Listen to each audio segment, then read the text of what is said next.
কেন যে আমাকে কাঁদালি। ফের ধর্না ধূপগুড়িতে। এবার 4 বছরের প্রেম ফিরে পেতে প্রেমিকা যুবতীর বাড়ির সামনে ধর্নায় প্রেমিক যুবক।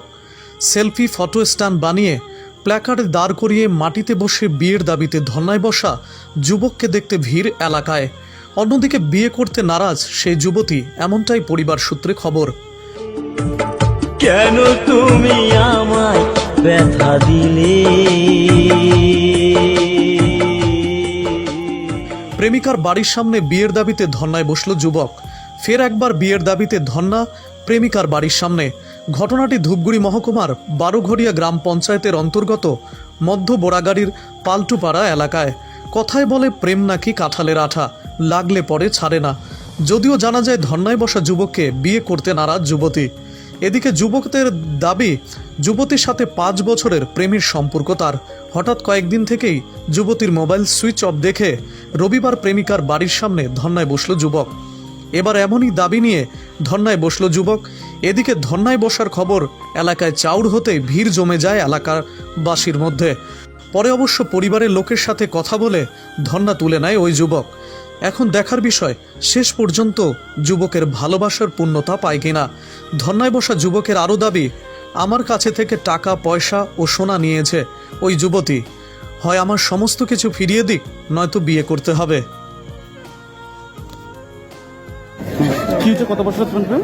আমার সম্পর্ক 4 বছর ধরে। হ্যাঁ, এই 4 বছর ধরে আমরা প্রেম করতেছি, প্রেম ভালো। আমাদের মধ্যে আমার বাড়িতে নিয়ে গেছি বলেন। পঞ্চায়েত কি আশ্বাস দিলেন?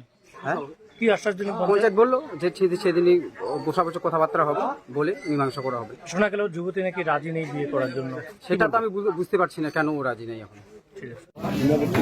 4 বছর আমাদের সম্পর্ক। হ্যাঁ। 4 বছরের মধ্যে এই রিসেন্ট ও আমার সঙ্গে 2 দিন ধরে কথা বলতেছে না, ফোন বন্ধ করে রাখছে। ঠিক আছে, তারপরে মোবাইল খুলছে। খোলার পরে আমি ওকে বললাম যে তুমি মোবাইল কেন বন্ধ করে রাখছো? তুমি না বলে কাল পরশু আসবা। ওকে না, আমি তোমাকে বিয়ে করবো না। তারপরে যখন আমি ওকে বলি যে তুমি যদি বিয়ে না করো আমাকে, তাহলে আমাকে আগের থেকে সেরকম ভাবে বলো, তাহলে তোমার পিছনে আমি এত টাকা পয়সা মালামতো আমার খরচা হতো না। আমার এত টাকা পয়সা খরচা হতো না। তারপর ওকে আমি বললাম যদি তুমি আমাকে বিয়ে না করতে পারো, তাহলে আমি তোমার পিছনে যত টাকা পয়সা খরচা করছি সব আমাকে রিটার্ন লাগবে। কত টাকা? এরপরে প্রায় ওর কাছে মালা দিয়েছি 50,000। ঠিক আছে, ওর ভাই যে একটা মার্ডার কেসে ফাঁসছিল তখন 80,000 টাকা দিয়েছি।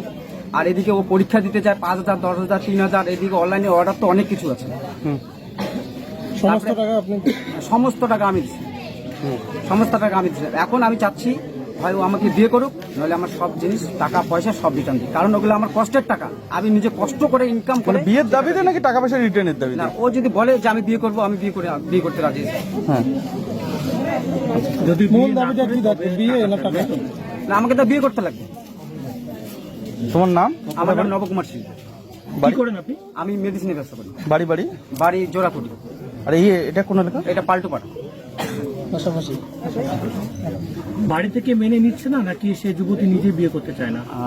বাড়ির থেকে মেনে নিচ্ছে না, একমাত্র মা বলছে ভাই তোমাদের কাছে দিব না।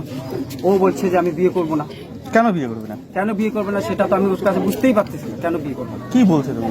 আমাকে কোনো কিছু বলে না। বেশ বেশ।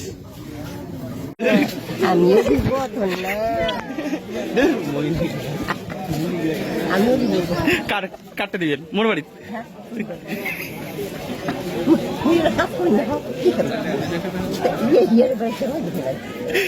কি দেখলেন? কি দেখলেন এটা? মানে কি হয়েছে এটা? ছেলে একটা বসে আছে এখানে। কেন বসে আছে? এখন শুনলাম এগুলা যে কি ভালোবাসার ব্যাপার নাকি। মেয়ের বাড়ির বক্তব্যটা কি? মেয়ের বাড়ির বক্তব্য, মেয়ের বাবা জিজ্ঞাসা করলাম, ওরা এখানে রাজি নেই। এবার হচ্ছে মেয়েও নাকি রাজি নেই, এটাই শুনলাম আর কি। ছেলের দাবি? ছেলের দাবি করছে আমি বিয়ে করতে আর কি। কিন্তু মেয়ে তো রাজি নেই। এখন কোথায় রয়েছে ছেলেটা? ছেলেটা এখানে বসে আছে মেয়ের বাড়ির সামনে। মেয়ের বাড়ি থেকে কেন রাজি নেই এটা বলছি? মেয়ের বাড়িতে পছন্দ না, হয়তো মেয়েরও হয়তো বোধহয় পছন্দ না, এখন করবে না বিয়ে। যুবকের দাবি যে 4 বছরের প্রেম ছিল, তারপরে মেনে নিচ্ছে না। কি কারণটা? আসল কোনো কারণ জানা গেছে কি? জানো এখন কেন কি সেটা আমি তো বলতে পারবো না, কেন মেনে নিচ্ছে না কি ব্যাপার এখন কি করে বলবো এখন। ছেলেটা কি এখনো রয়েছে? ছেলেটা এখনো বসে আছে, কি করবেন এখন? এখন কি এখন প্রশাসনকে জানাইছি আর কি, আসবে হয়তো, দেখি কি ব্যবস্থা করে। কোন এলাকা এটা? এটা মধ্যপাড়া গাড়ি ফাল্টু করে। আপনার নাম ও পরিচয়? আমার নাম ধর্মপঞ্চ রায়, পঞ্চায়েত মেম্বার।